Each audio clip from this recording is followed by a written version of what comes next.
And Desiree, how long have you been in? Welcome to the show, first and foremost. Thank I know you we've so had much. the spotlight on him over here. It's so interesting. We couldn't help but listen. We Absolutely. love the old school. You're right. So do I. I love him so much. So, first of all, how did you get into trucking? Was this always in your blood as well? No, no, it wasn't. I was married for 29 years, and so I got divorced, and that happened in January. And I was kind of surprised by the whole thing, actually. So I was like, "What am I going to do with By myself?" the divorce or trucking?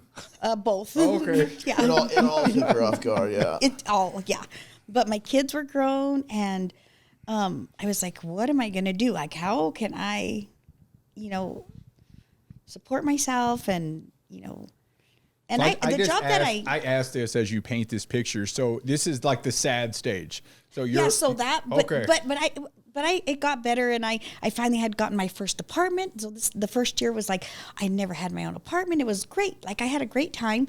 And, but I was thinking, like, how am I going to be able to support myself? And the job that I had, I did fraud at a bank, and so they paid me well. Whoa! What do you mean? You just said your dad over here all this stuff in the prison. You did fraud? Yeah, and I also worked at the prison. How much money did you make?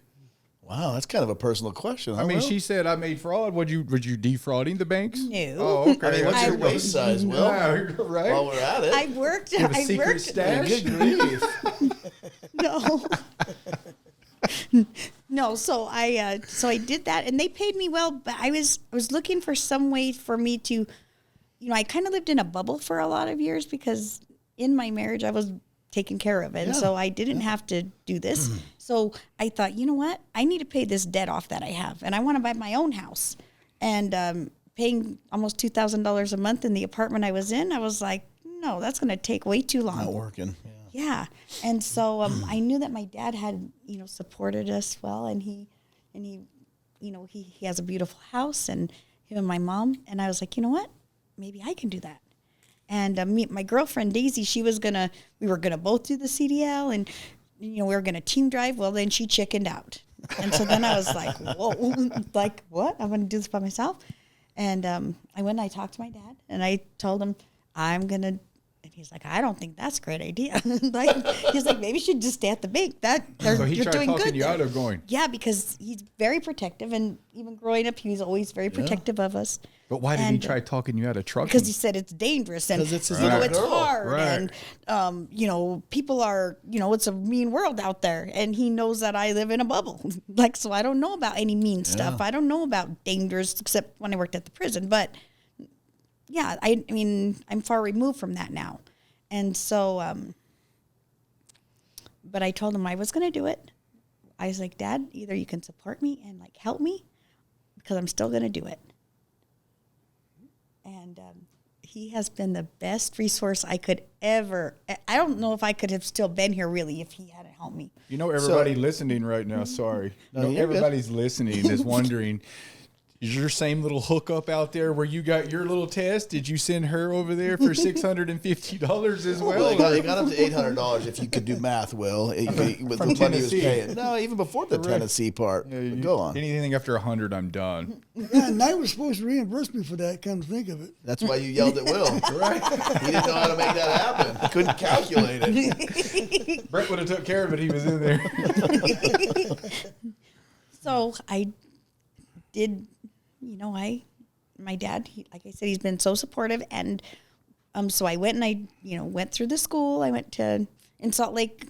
I went through, Swift. So you went through the Swift Academy up in West Valley. Yeah. Okay. And then when I was done with that, but I, since I'm working here, they asked me if I would like to be part of the Top Gun program, which I felt very proud about, because they said I was doing good. And I was like, I am? Like, really? And so I got to do that program, which was exciting. And me and one other lady, and so our little trucks were next to each other. And in the morning, I'm like, knock. I'm like, hey, are you do you want to go get something to eat or whatever? And so. And what is that program you're speaking of? So you got your Top CDL. Gun. Yeah. Mm-hmm. Is it just additional training? No, after you get your CDL, so I did that. then you get to participate in this if you're asked to be in the Top Gun program. So for the first week, you're going to live in a truck right at the school grounds, and you use simulators to do half of the day, and it teaches you a lot of backing. And I learned a lot of like blindside backing. Sure. A lot. That The was real pretty much world. all it was. The big right. time. And I was Yeah. like, well, okay. So I learned how to do that. And then the other half was out in the field, doing backing. And so whatever we learned from the simulator, then we would, copy it out there on the field. And so I probably had 50 backs by the time that week ended, at least, great. maybe even a little more.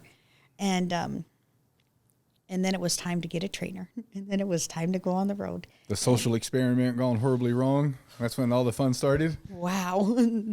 I didn't. Was it harder than marriage? Some days. You weren't locked in a small moving closet, Right. right? At least in a marriage, you had a chance to get away. Not fast enough.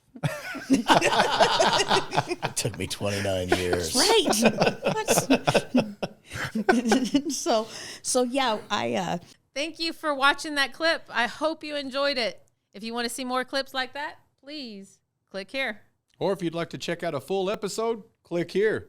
And don't forget to subscribe to us on YouTube.